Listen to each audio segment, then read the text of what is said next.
Tema firman Tuhan pagi hari ini Elia. Kita buka Yakobus 5. Yakobus 5 ayat 15 sampai 18.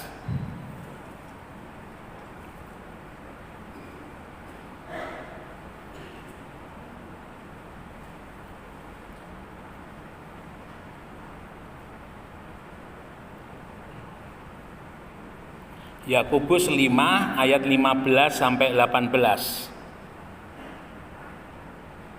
Yakobus 5 ayat 15 sampai 18. Dan doa yang lahir dari iman akan menyelamatkan orang sakit itu, dan Tuhan akan membangunkan dia, dan jika ia telah berbuat dosa, maka dosanya itu akan diampuni.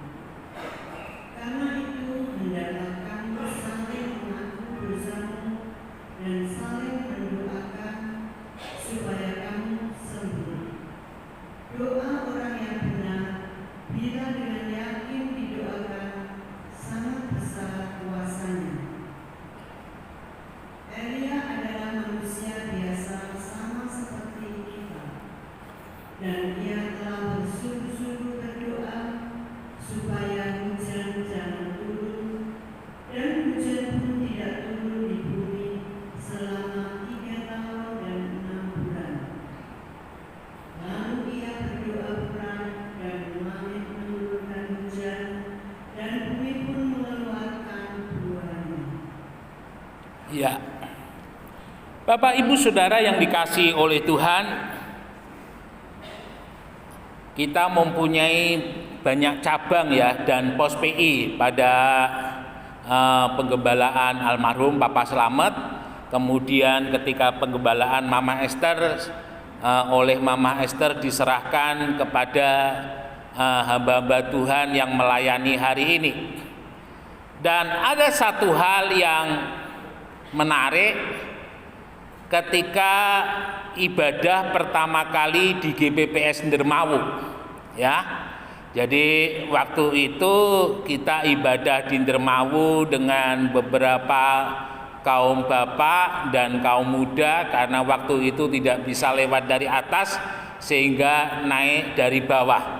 Dan pada waktu itu lagi di Ndermawu itu tidak turun hujan, jadi panas sekali.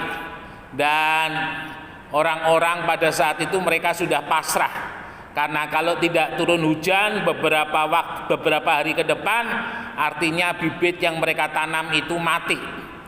Lalu ketika kita mengadakan ibadah di rumah almarhum Bapak Yos, Om Yos ya kalau saya bilang, nah itu ketika di atas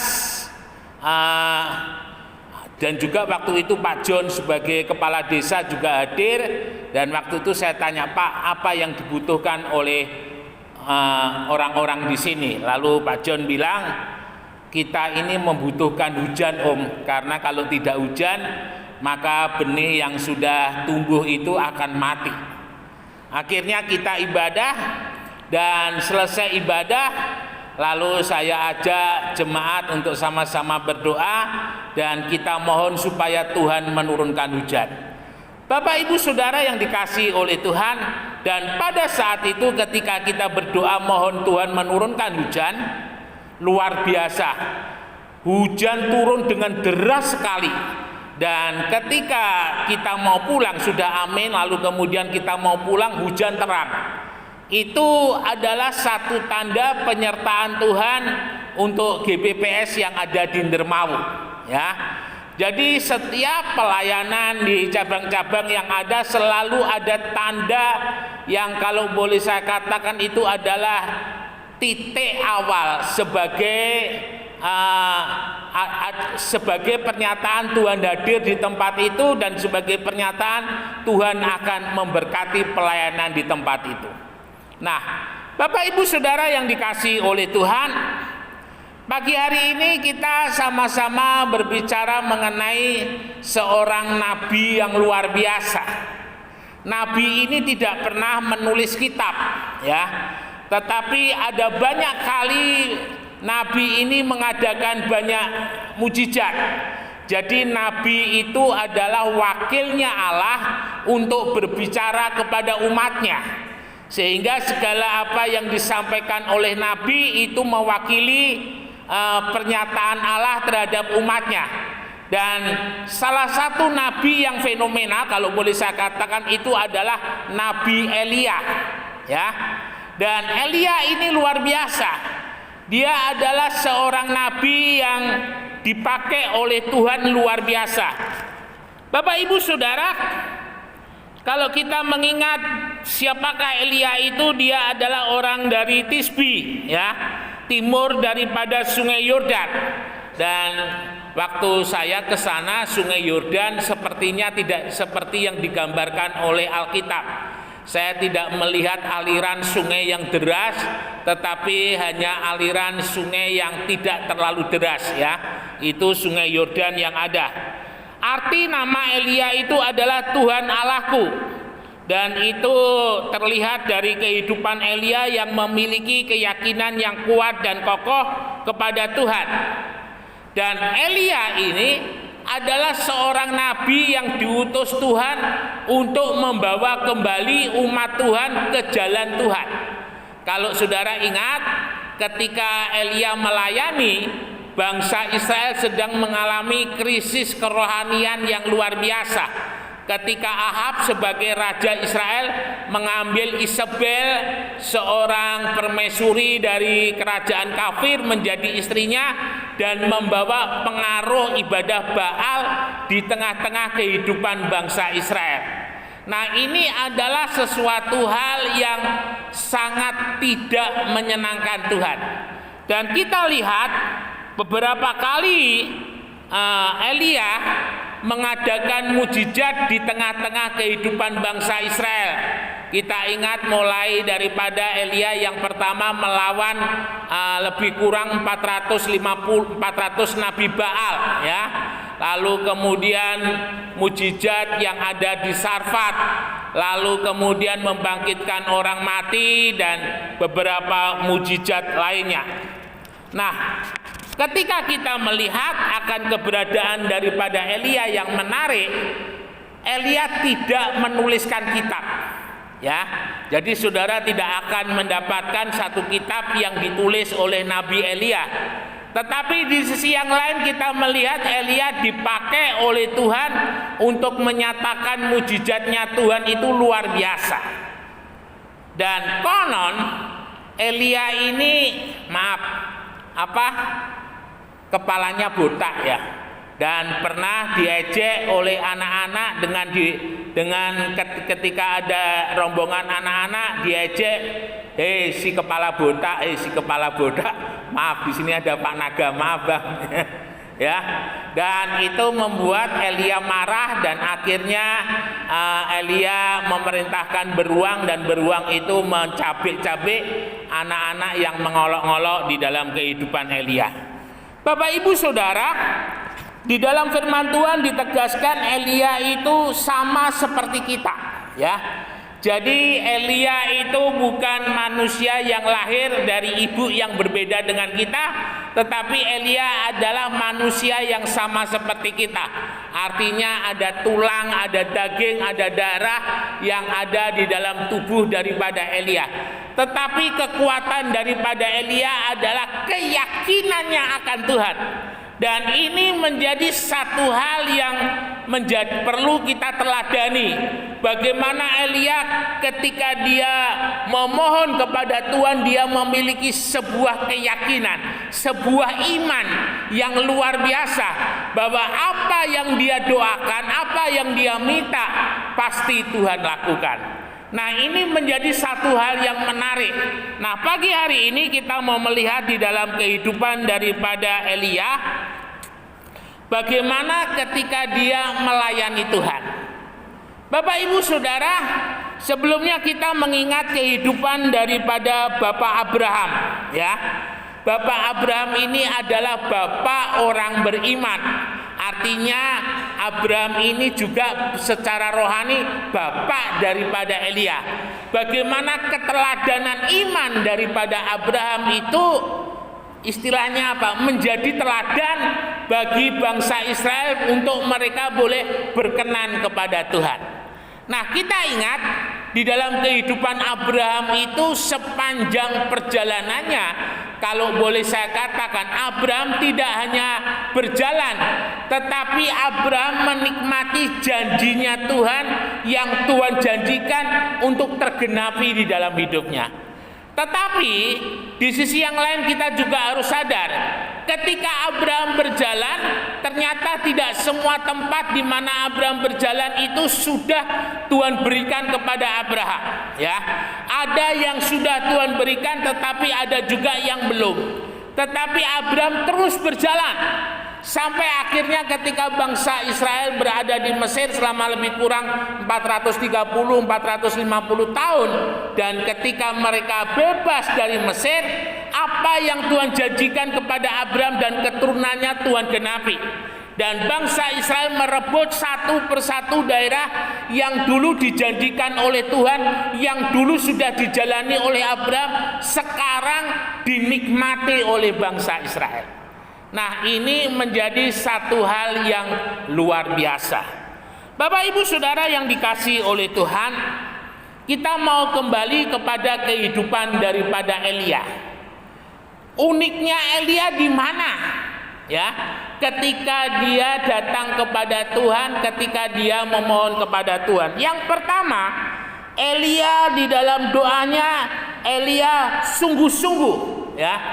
Jadi artinya tidak ada yang lain ketika dia datang kepada Tuhan, dia sungguh-sungguh. Nah, ini penting sekali dalam kehidupan kita orang percaya, bagaimana kita membiasakan diri di dalam kehidupan kita. Setiap kali kita datang menghadap kepada Tuhan, kita membawa di dalam kehidupan kita fokus kepada Tuhan, tidak kepada yang lain-lain, ya. Karena kadang pikiran kita ini suka ngelantur, ya. Pikiran kita ini suka kemana-mana.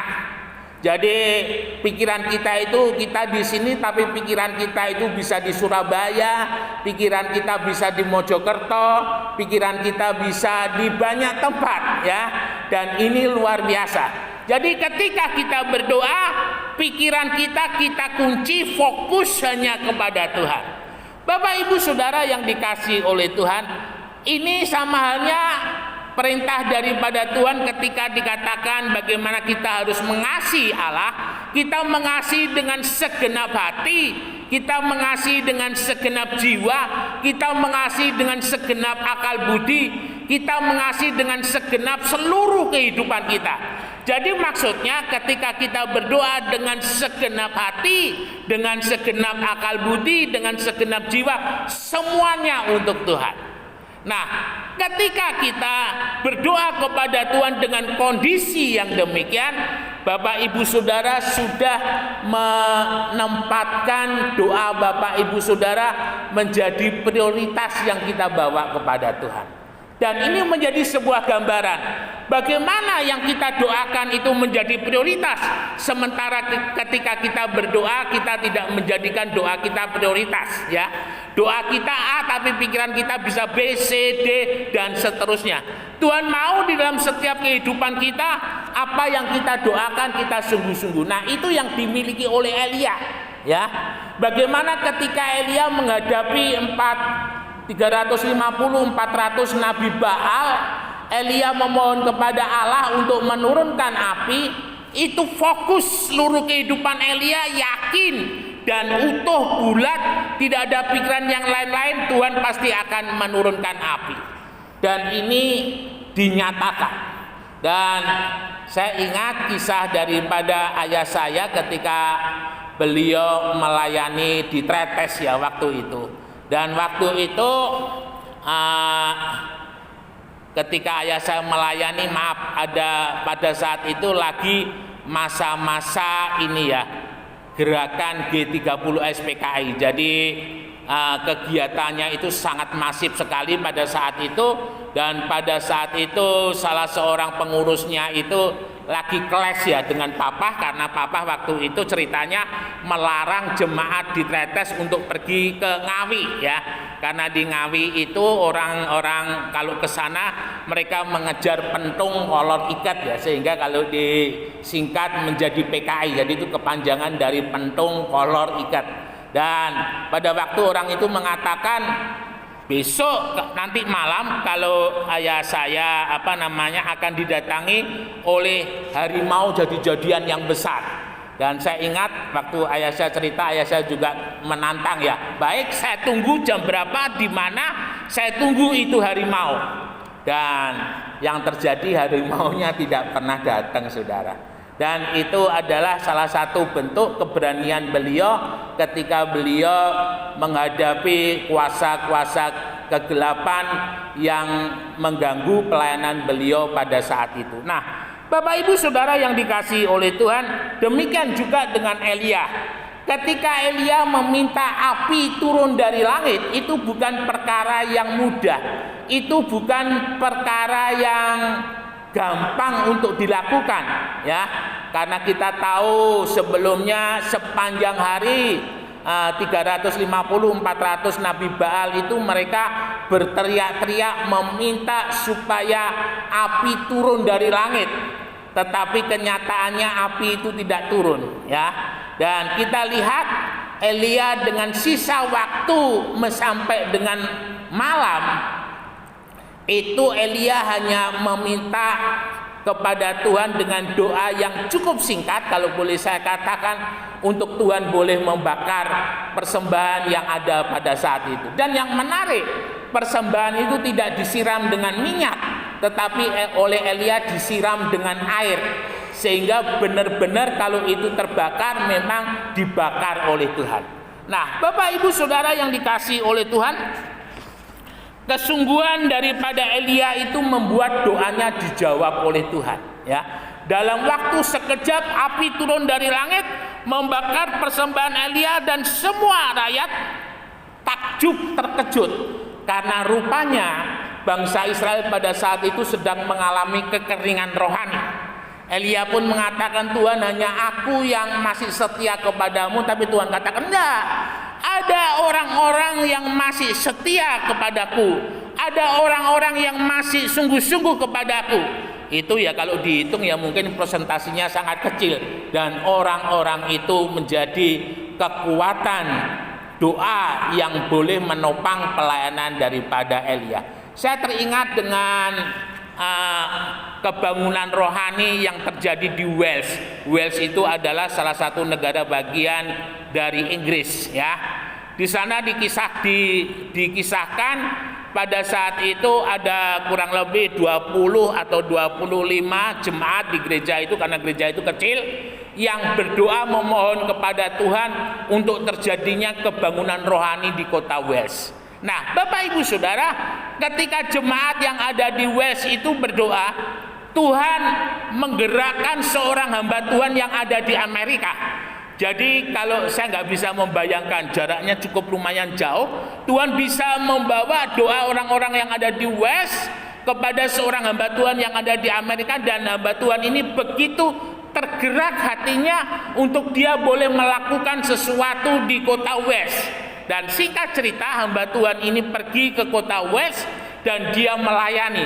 Dan luar biasa, hari pertama tidak terjadi apa-apa, hari kedua tidak terjadi apa-apa, tapi pada hari ketiga terjadi kebangunan rohani yang luar biasa. Dari yang saya baca, setiap orang yang lewat di depan gereja, mereka pasti akan masuk. Mereka tidak tahan. Sampai seluruh kota Wales itu semuanya dijamah oleh Tuhan.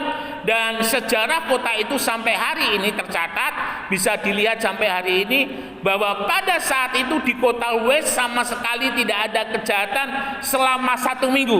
Padahal kota ini tidak pernah berhenti dari kejahatan. Nah, ini menunjukkan bagaimana kuasa Tuhan itu bekerja atas kehidupan daripada orang-orang yang ada di Wales. Bapak Ibu Saudara, ini menyadarkan di dalam kehidupan kita, ya. Ketika kehidupan kita sebagai jemaat Tuhan, sebagai orang percaya, kembali kepada kehidupan doa yang sungguh-sungguh, artinya kita sedang membawa kehidupan gereja kita di tempat ini menjadi gereja yang luar biasa. Karena doa itu kalau boleh saya katakan mendekatkan apa yang ada di surga dengan apa yang ada di bumi. Saudara bisa bayangkan ketika bumi dan surga itu dekat, bahkan kalau boleh saya katakan nempel begitu ya, karena akibat daripada kuasa doa, maka kita akan mendapatkan satu sukacita, satu suasana yang luar biasa. Nah, Elia mengajarkan di dalam kehidupan kita untuk fokus ketika kita berdoa, untuk kita sungguh-sungguh fokus kepada Tuhan, dan kita boleh menikmati kehadiratnya. Kemudian yang berikut yang dijaga oleh Elia adalah posisi kehidupannya sebagai orang benar, ya. Nah, ini penting sekali dalam kehidupan kita ketika kita mau menikmati doa kita menjadi doa yang dijawab oleh Tuhan. Tidak bisa, tidak harus kehidupan kita sungguh-sungguh dalam posisi sebagai orang yang benar. Kalau kita berdosa ya kita memohon ampun kepada Tuhan, karena pengampunan itu akan memulihkan. Bapak Ibu Saudara yang dikasihi oleh Tuhan, kembali saya teringat kisah daripada ayah saya ketika suatu saat ada jemaat yang datang dengan membawa katanya sih batu mustika, itu seperti gendu kalau tidak salah. Nah, ketika diberi itu ayah saya sudah niat nanti mau sebentar mau dibakar, tetapi ayah saya rupanya lupa ya, sehingga oleh beliau ditaruh di bawah bantal dan sampai malam beliau lupa. Bapak Ibu Saudara, ketika beliau lupa, yang terjadi tubuh beliau itu panas tidak turun-turun, dan itu membuat kita menjadi khawatir ya, istilahnya kok sakitnya sakit yang aneh. Jadi panasnya tinggi sekali dan tidak turun-turun. Lalu kemudian ayah saya tiba-tiba bangun dan dia katakan dia ingat bahwa ada tugas yang harus diselesaikan. Ayah saya ambil batu itu lalu kemudian ayah saya bakar. Dan yang luar biasa ketika dibakar, batu itu mengeluarkan apinya itu mengeluarkan warna-warni ya. Ada biru, ada merah, ada kuning, dan itu bagus sekali. Dan itu dihancurkan, dibakar dalam nama Tuhan Yesus, dan akhirnya ayah saya pada saat itu sembuh. Nah, Bapak Ibu Saudara, ini yang harus kita sadari, bahwa posisi kita di hadapan Tuhan itu juga mempengaruhi jawaban doa. Untuk doa kita dijawab oleh Tuhan.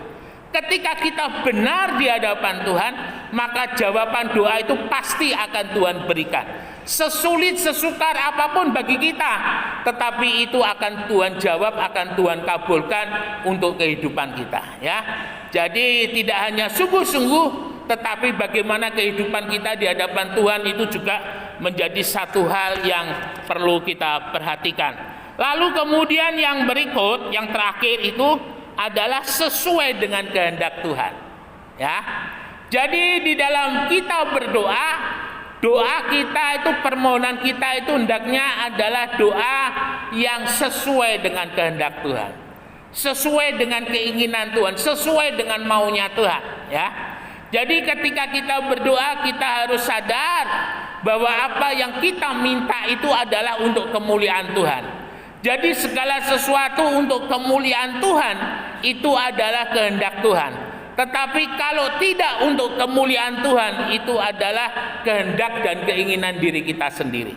Nah, Bapak Ibu Saudara yang dikasihi oleh Tuhan, Elia ketika dia berdoa, dia sungguh-sungguh sangat-sangat memperhatikan apa yang didoakan itu sebagai kehendak Tuhan. Ketika Elia meminta api turun dari surga, itu adalah sesuai dengan kehendak Tuhan. Ketika Elia meminta kepada janda di Sarfat untuk membuat terlebih dahulu untuknya, baru untuk janda di Sarfat dan anaknya, Elia juga di dalam pimpinan daripada Tuhan. Nah, ini penting di dalam kehidupan kita. Mengapa? Karena kalau di dalam kehidupan kita, ketika kita memohon tidak sesuai dengan kehendak Tuhan, maaf, tanda kutip, yang kita khawatirkan, yang Tuhan tidak inginkan, kita meminta sesuatu di luar batas daripada rencana Tuhan. Dan itu Tuhan tidak inginkan, ya. ketika kita meminta sesuatu yang di luar batas keinginan daripada Tuhan dan Tuhan tahu itu membahayakan dalam kehidupan kita, Tuhan tidak akan jawab. Dan itu harus kita sadari. Jadi ketika Tuhan tidak jawab doa kita, bukan berarti Tuhan tidak mau jawab, tetapi kita mau melihat sejenak apakah doa kita itu sesuai dengan kehendak Tuhan atau tidak, ya. Tetapi sepanjang doa kita itu sesuai dengan kehendak Tuhan, Tuhan pasti akan jawab.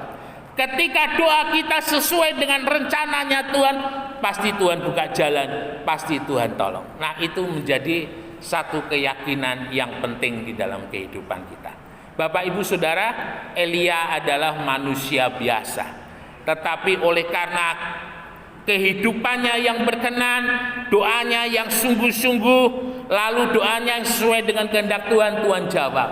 Dan kita boleh melihat bagaimana jawaban doa yang Elia nikmati boleh menjadi sebuah dorongan di dalam kehidupan kita, spirit di dalam kehidupan kita, bahwa Tuhan Yesus tidak pernah berubah, dulu, sekarang, dan sampai selama-lamanya. Apa yang menjadi pergumulan saudara, sampaikan kepada Tuhan dengan iman, sampaikan kepada Tuhan dengan sungguh, dan yakinlah jika itu sesuai dengan kehendak Tuhan, maka jawaban akan Tuhan berikan di dalam kehidupan kita.